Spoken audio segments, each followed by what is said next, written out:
Hello there. Shalom. Shalom. How's everybody doing today? Are you ready for the counting of the Omer? You ready? Today is day 20, or 2 weeks and 6 days of the counting of the Omer. Here's the blessing. Baruch atah Adonai, Eloheinu melech haolam, asher kitshanu b'mitzvotav, v'tzivanu al sefarat ha'omer. Blessed are you, O Lord our God, King of the universe, who has sanctified us by his commandments and commanded us about the counting of the Omer. Amen. All right. So, we've been talking about different things. Yes. About the bride, about Yes. who is the bride, about how we are a part of the bride. But we're going to back up a little bit and talk about their journey a little bit from redemption, being redeemed out of Egypt, Becoming the bride. where they've In essence. and redeemed. going to receive essentially what is the ketubah Yes. at the mountain. So we're going to be talking about some of the journey as they are approaching the mountain. So in essence, they've been purchased. They've Mhm. been redeemed. They've been purchased with a mighty hand and outstretched arm, and Set of course free. by the blood of the Lamb. And now they're on their way to the mountain to receive the ketubah. Mhm. Okay. So we're going to start in chapter 13, verse 17. Yes, I'm just going to read this whole section Okay. up to chapter 14. Okay. It says, after Pharaoh had let the people go, God did not lead them along the road to the land of the Philistines, although that was nearby. For God said the people might change their minds if they see war and return to Egypt. So God led the people around by the way of the wilderness to the Sea of Reeds, and Bnei Israel went up out of the land of Egypt, armed or in order. How does that one phrase it? People Fully Israel armed? went up from the land fully armed. Moses also took the bones of Joseph with him, for he had made Bnei Israel swear an oath, saying, God will surely remember you, and then you are to carry my bones away with you. So they journeyed from Succoth and encamped in Etham on the edge of the wilderness. Adonai went before them in a pillar of cloud by day to lead the way, and in a pillar of fire by night to give them light, so they could travel both day and night. The pillar of cloud by day and the pillar of fire by night never departed from the people. All right, so with all of that, they had just come out of Egypt, but and they had seen everything that happens about it. They had, they're told back in verse 14, about, hey, when your son asks you about this, when you're trying to repeat or tell the events of what happened, this is how you're going to explain it to everybody. So there's an important element about what just happened that they need to remember. And these are their journeys after coming out of that. They had been slaves. They had not been accustomed to thinking and functioning and operating on their own without the taskmasters over them. And so this first leg of the journey could easily have gone on the road, the short route back to the Promised Land, along the Mediterranean coast, but there was a lot of fortresses and encampments along the way that was the primary means by which Egypt was defending itself. So it had a lot of troops and a lot of its military might stationed there along the border, leading up to the Promised Land, because that's where they anticipated invading armies to come from. And so they didn't want to see war and return to Egypt, because they weren't, even though it talks about them being armed, even though it talks about, other translations may say, they're organized or regimented or different things like that. This is still not a fighting unit yet. And if they are going to, because who's been fighting for them so far in all of this with Egypt? God has been the warrior who has been fighting on their behalf. And so if they see that kind of resistance, if they come into that kind of opposition, they might be inclined to run and flee and go right back into the arms of slavery once again. So what happened was, what's understood to have happened, is that there were some Ephraimites who decided to escape years ahead of time. And they went up and they tried to get into the land, and they tried to go up by the way of the Philistines, and the Philistines slaughtered them. And This is the tradition, right? yes.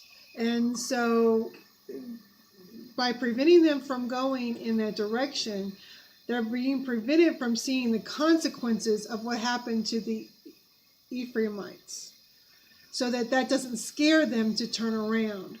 But at the same time, what we have to remember, while that's an issue, did God ever intend to take them straight into the land?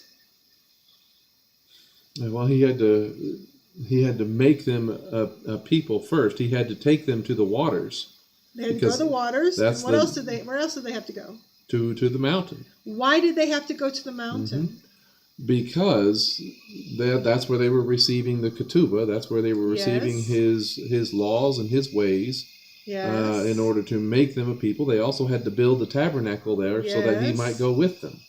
Yes. Okay. There's something else. Well, what else? If you go back in chapter 3 of Exodus, verses 11 and 12, it says this. Moses said to God, "Who am I that I should go to Pharaoh and lead the people of Israel out of Egypt?"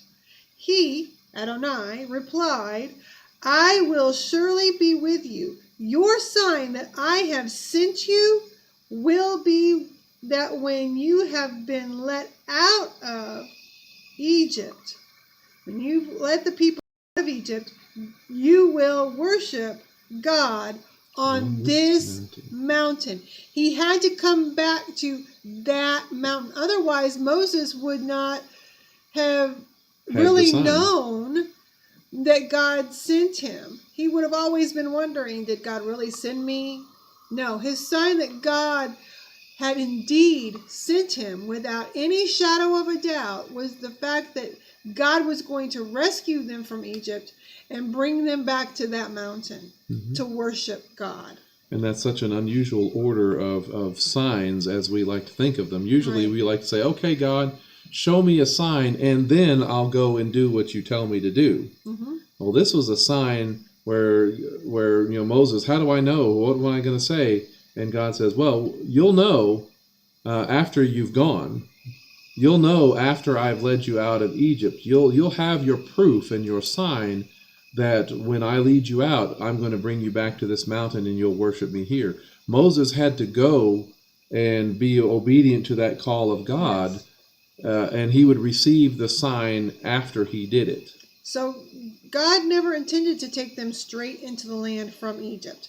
So even going up that way, taking the road of the Philistines, would have made no sense, considering where he was purposely taking them back to the mountain. So when it talks about he didn't want them to see war, there had to be a reason for that. There has to be a reason why this is even mentioned in the first place, because he's not going to take them to the land straight away. So something had to have occurred in the past that God was preventing them from seeing and experiencing that would discourage them. Right? The road to the Philistines was the easy, more direct way. Yes. But that was not the way he wanted them to go. In terms of distance, right? If they were going to go straight into the land. But God wasn't bringing them out to take them straight into the land. God doesn't bring us out of sin to take us right into the kingdom. There has to be some steps between redemption from sin and being in the kingdom. We have some growing up to do. We have some changing to do, maturing to do. Sanctification. We have some things we have to learn about so we know how to be in the presence of God in the kingdom. Right? Because when you're in the kingdom, it can't just be willy-nilly. You've got to know how to approach God in the kingdom. There is an order to things. Yes. He is a God of order, not disorder, and so work at Mount Sinai, this work while they're in the desert, is putting that order in place, and they're learning how to live it. And so when we become believers, have you ever noticed when someone first becomes a believer, they usually don't hit hard times right away?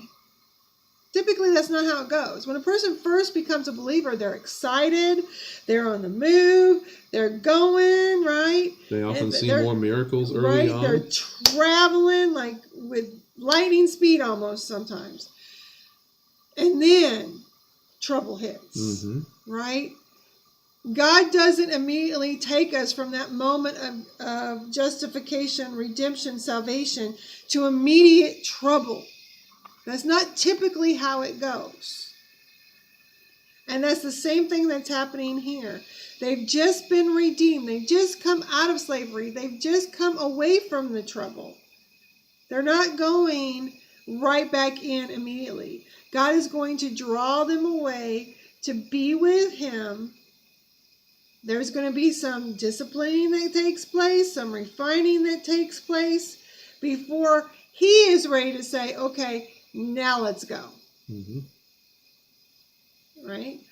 So this idea of the reason why this had to have been written in here must have been because He was keeping them from something, either from the past or just keeping them out of harm's way or trouble's way right away after being redeemed. And fulfilling His word about going to the mountain.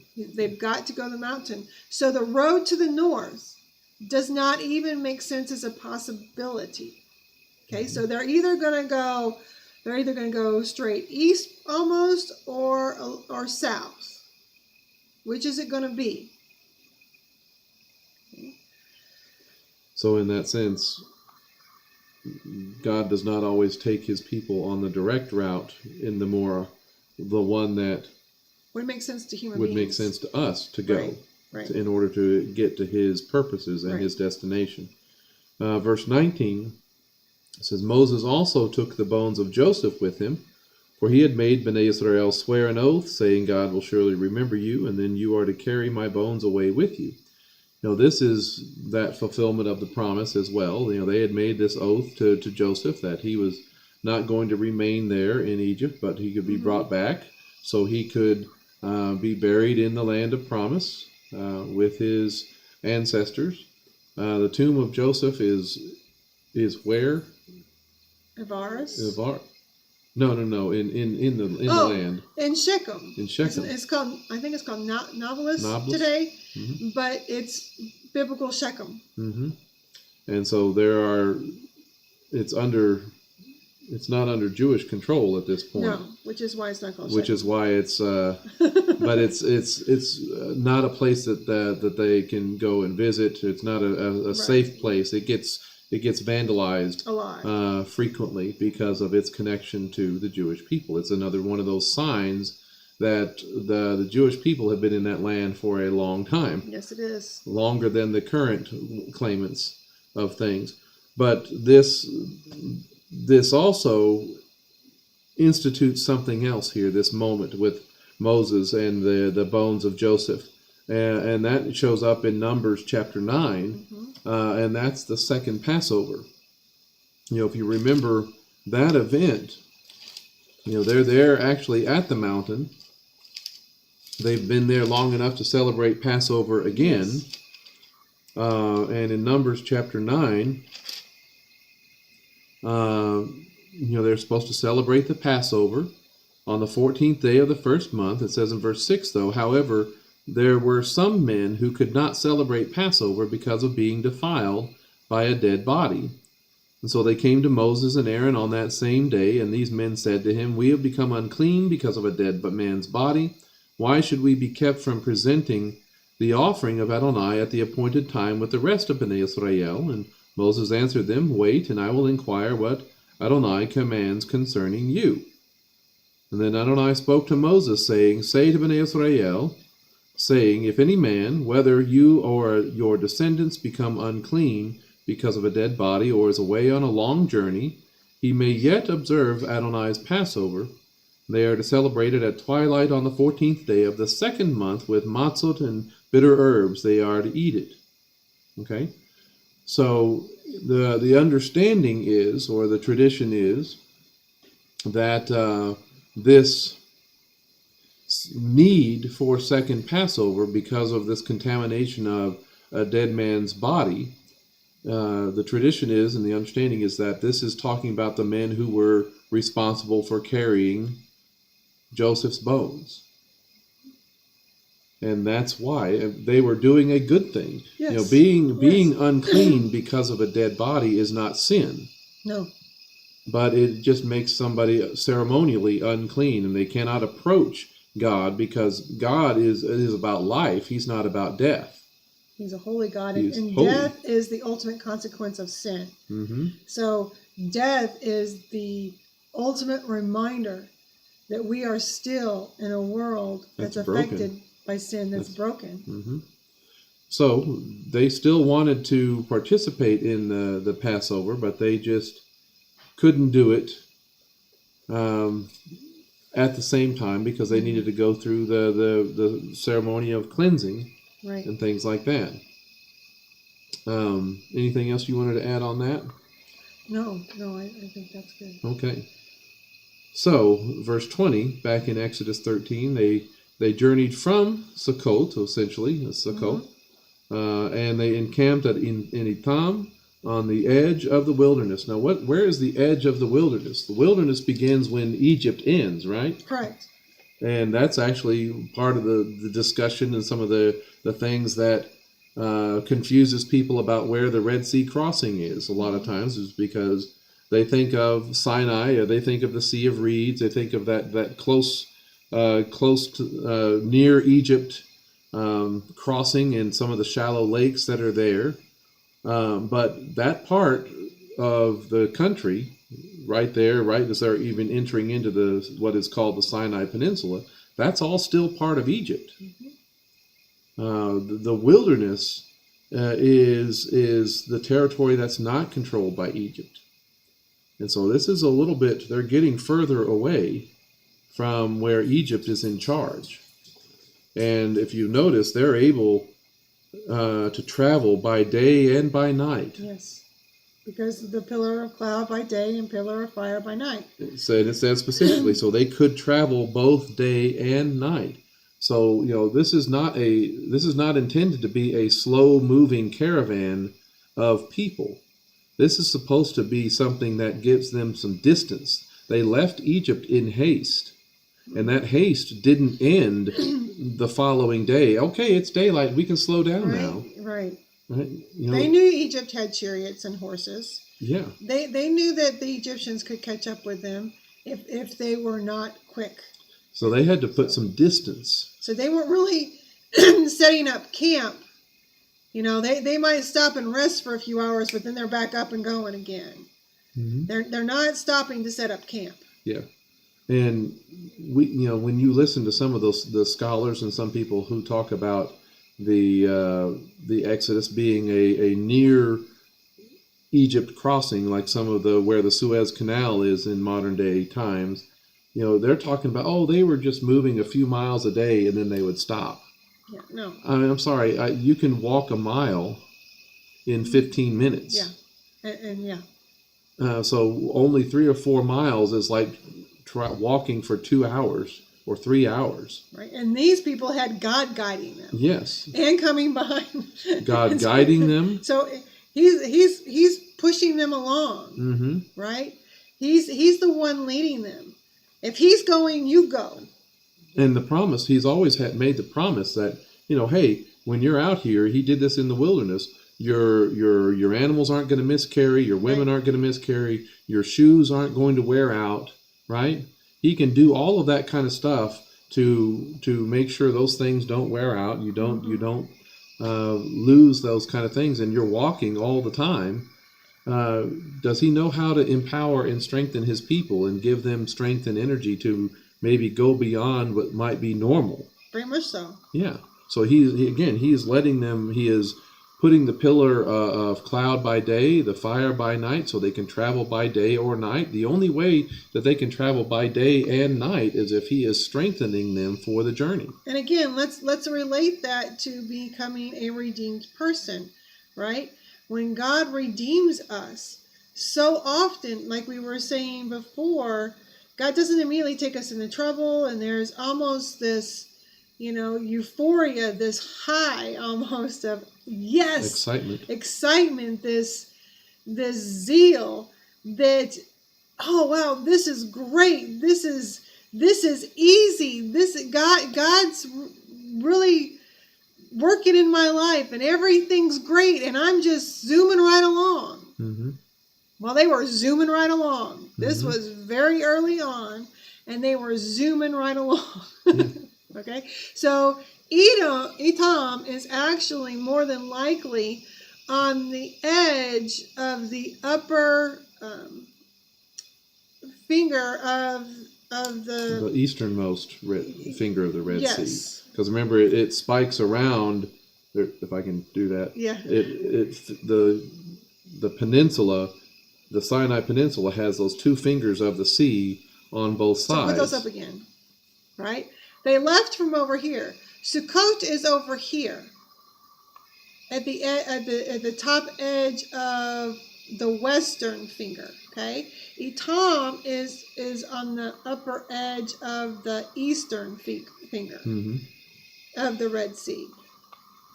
And for right now, those names of those fingers are escaping me, and I know them, and that's frustrating. Well, there's Yam Suf. There's Yam Suf. Yes, that's the eastern finger, right? And Idan, I think, is the western one. And so they're going from the top of the finger to on the west, the top finger on the east, because all of the Sinai belonged to Egypt. It was Egypt. So when they get to Etam, what we're going to see is they're going to stop, and God's going to tell them to go back down into the peninsula. Okay?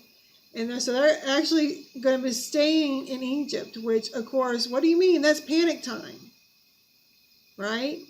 And so some doubt begins to creep in, because they think they're headed to the mountain, and the easiest way to the mountain is to keep going around that eastern finger of the Red Sea and to go down into to the mountain.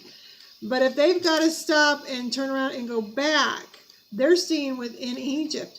But God has a plan. God is not done in defeating his enemies, the gods of Egypt. Okay, he's got one more he has to deal with. And so he's going to deal with that, and he's going to destroy Pharaoh and his army so that they are never a hindrance to the people again. And that military, those chariots that he has that are such a threat to them, are also, they're never going to be seen again. Right. And it's going to leave them safe, but it's also going to leave Egypt weak.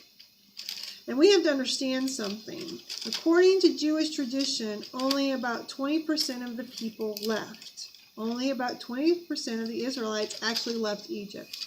And I'm sure that for those who stayed, they had their reasons. Some of them might have been elderly and didn't think they could make the journey.